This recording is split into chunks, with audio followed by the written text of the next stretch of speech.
respeito da tua palavra, a respeito da sua história e do que o Senhor tem a comunicar conosco, a respeito da importância espiritual e a respeito da tua palavra e da tua vida que nos alcançou hoje aqui.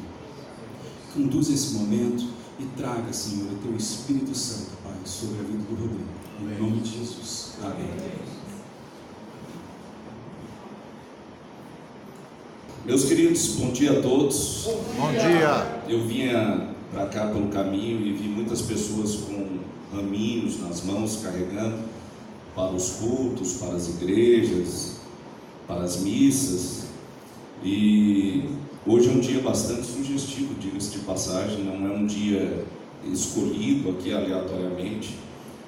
O meu amigo Calil escolheu hoje porque nós estamos na semana da Páscoa e hoje é o dia em que Jesus entra triunfalmente em Jerusalém. E nós vamos dar uma ênfase especial nesses últimos dias em que Jesus passou com o seu povo. Vamos falar um pouquinho sobre isso e vamos tratar de algumas questões jurídicas inerentes ao julgamento de Cristo. Eu espero trazer alguma novidade com relação a isso, porque eu tive essa ideia há alguns anos atrás.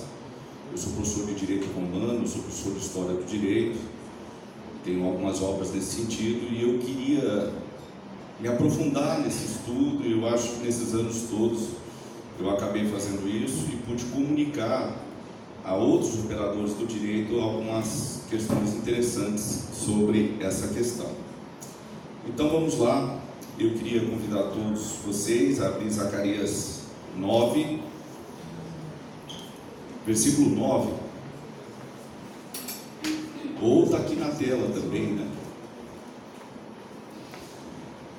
Alegra-te muito, ó filha de Sião, exalta, ó filha de Jerusalém, eis aí te vem o teu rei, ele é justo, salvador, humilde, montado num jumento, num jumentinho, filho da jumenta.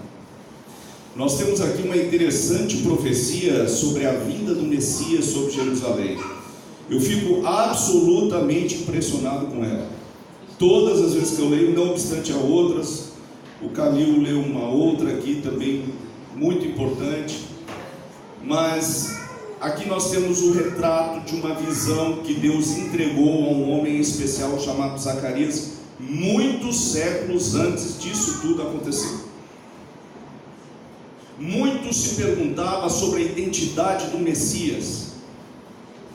Há pelo menos uns 800 anos, os judeus aguardavam a vida de um homem salvífico, um homem celestial, e muito se discutia de quem seria ele, um rei guerreiro, como Davi. Quem é o Messias que virá? É aquele que vai nos livrar da opressão de Roma? Por isso que é sempre bom ler as Escrituras, porque as Escrituras dão um tom da identidade. Aqui no original, meus queridos, eu quero separar 4 palavras para vocês. Está em português, mas no original em hebraico olha a identidade que Deus está dando para o Messias. Ele vem sobre Jerusalém, ele está montado sobre um jumento, mas todas as pessoas ali utilizavam esse animalzinho cotidianamente. Muitos entravam com cavalos, a cavalo ou montado num jumentinho em Jerusalém, a todo momento. Só que esse momento é diferente. Só que este homem montado sobre este animal é diferente. Ele já esteve, eu gostaria que vocês se lembrassem disso, ele já esteve outras vezes para celebrar o Pessah, a mais importante celebração judaica, a Páscoa. Todos os anos ele estava lá. Mas o que ocorreu de diferente nesse ano? O que ocorreu de diferente foi exatamente isso que o profeta está enxergando. Eu estou vendo ele está montado sobre um jumento.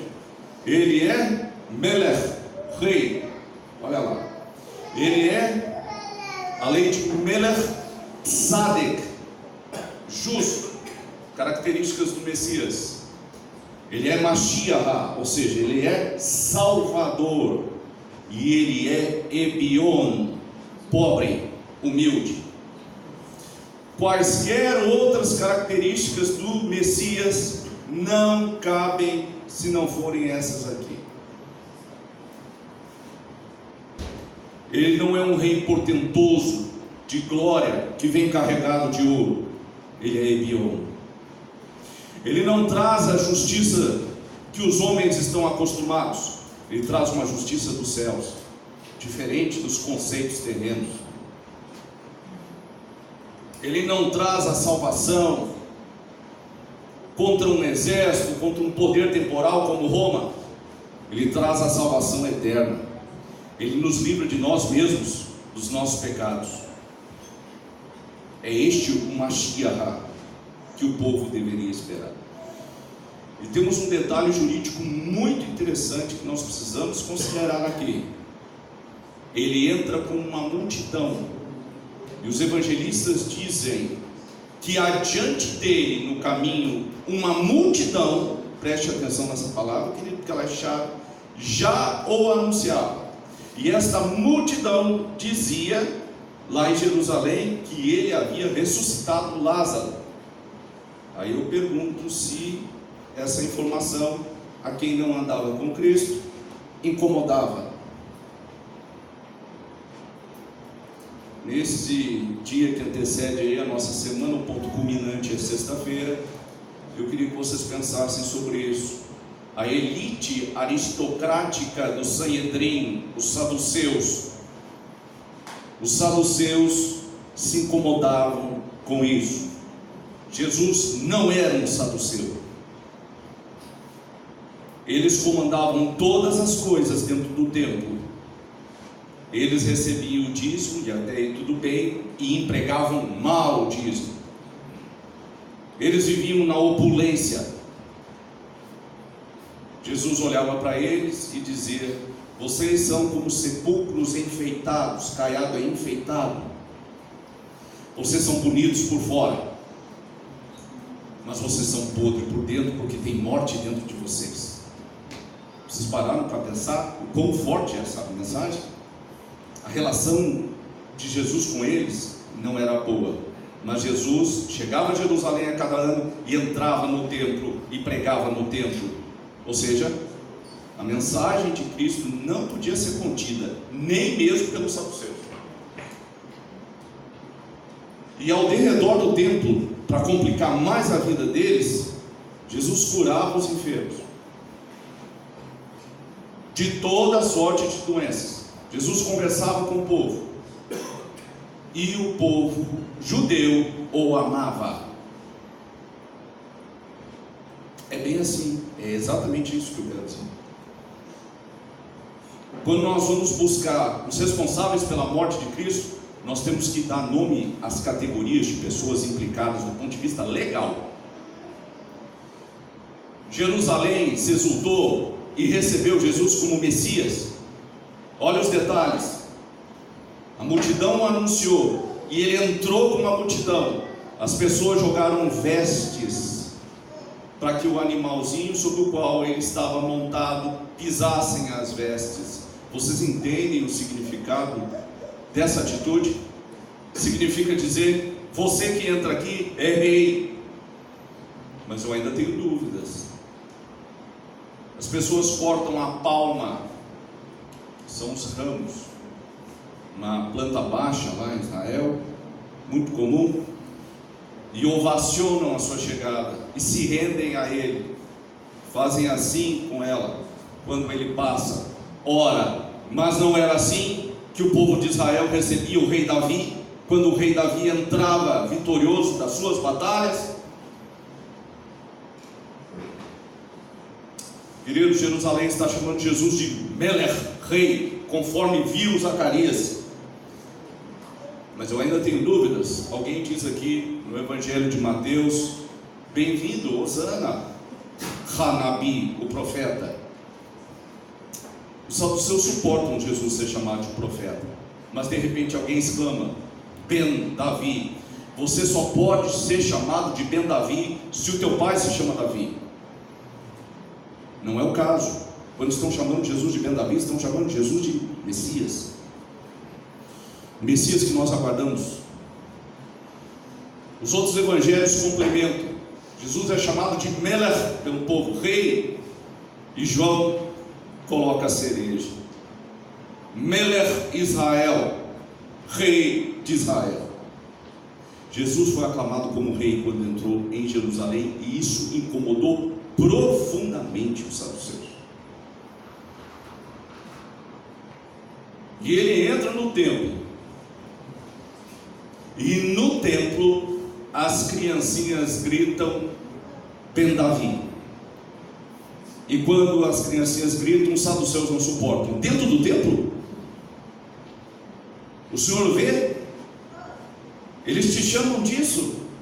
Ele responde: se eu pedisse que este povo se calasse, até as pedras ao nosso derredor diriam a mesma coisa.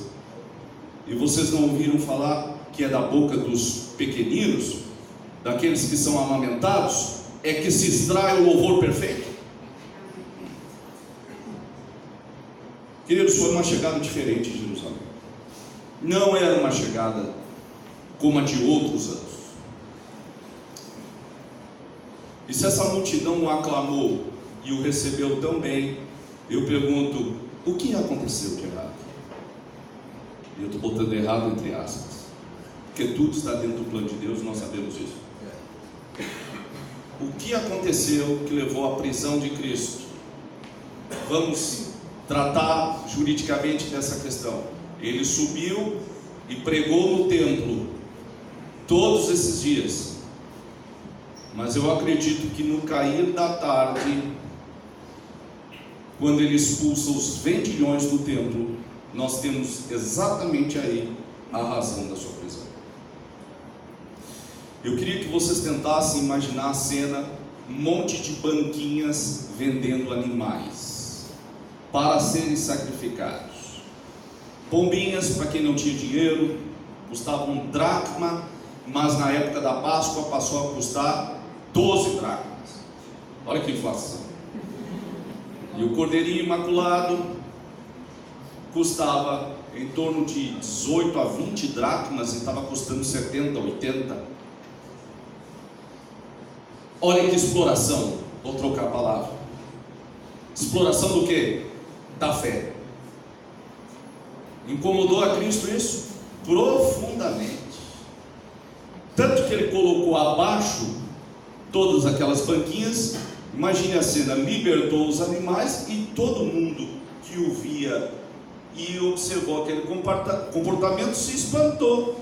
Não é o comportamento dele, e ele se explicou: o zelo pela tua casa me devorou. Aqui era para ser chamada casa de oração, e vocês fizeram dessa casa um covil de ladrões. E eu entendo que simbolicamente Jesus tinha uma outra mensagem ali. Porque na religião judaica, naquela época, o primeiro século, para você obter, olha só simbolicamente, para você obter o perdão dos pecados, havia a necessidade incondicional do derramamento de sangue. E aqui é um animal inocente, porque o animal não tem culpa de nada. E você confessava os teus pecados diante do sacerdote. Aquela fila ali. Alguém preocupado, chega um pouquinho para trás para não ver o que eu vou falar. Então, sacerdote, é o seguinte: eu fiz isso e isso. Você se arrepende? Sim. Então os teus pecados são passados agora para o animal. E o animal era degolado, se é um cordeiro, se é uma pombinha, o pescoço dela cortado, e o sangue cai numa vala que havia em Jerusalém. Foi encontrada agora pelos arqueólogos israelenses, que canalizava tudo para fora do templo, para fora de Jerusalém. Uma questão de higiene, uma questão sanitária, para que não ficasse aquele sangue empoçado ali. A água levava, por isso que havia água dentro do templo. A própria água canalizava tudo.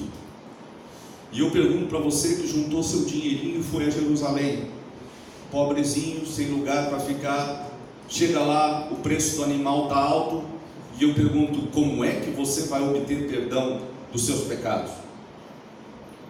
Você não obtinha o perdão dos seus pecados, aspas, e voltava para casa triste e angustiado.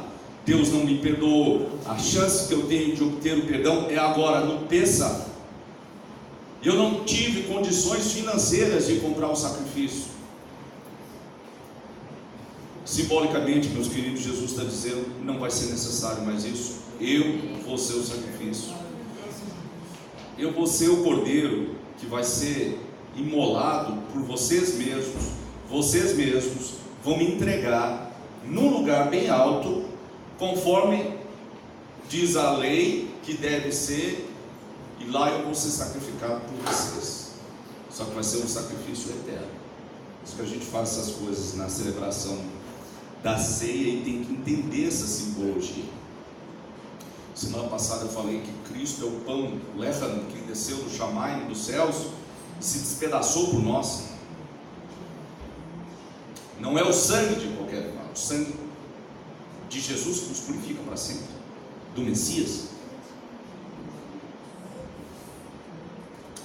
Querido, Jesus é preso numa madrugada, enquanto ele está no Getsemane em agonia, angustiado.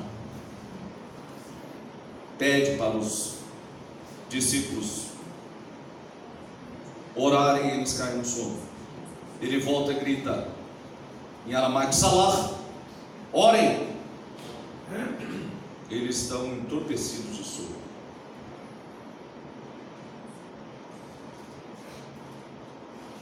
Quando a gente fala julgamento de Jesus, a gente imagina um julgamento de Jesus. Na verdade, eu queria mostrar algo do ponto de vista legal para vocês. São vários os julgamentos de Cristo. Olha só, gosto especialmente de um detalhe do roteiro estabelecido em João, para você entender os procedimentos. O Muniz está aqui, o Cristiano também. O direito processual, aspas aqui. Você tem que fazer um mix do livro de João, do livro de Lucas.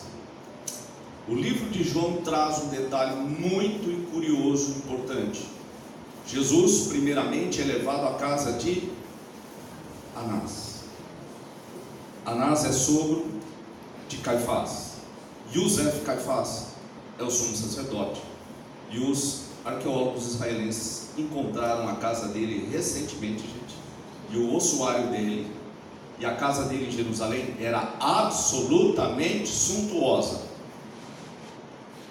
Trabalhar não trabalhava. Vivia do quê?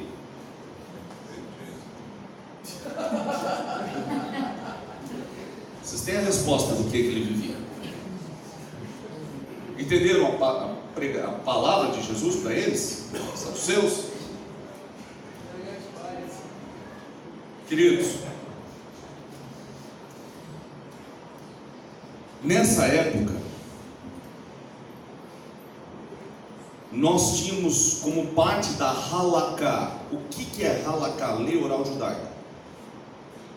Nós temos a lei escrita, que é a Torá, são 603 leis. A Torá é uma das seções do Tanakh. O Tanakh é dividido em lei, profetas e escritos.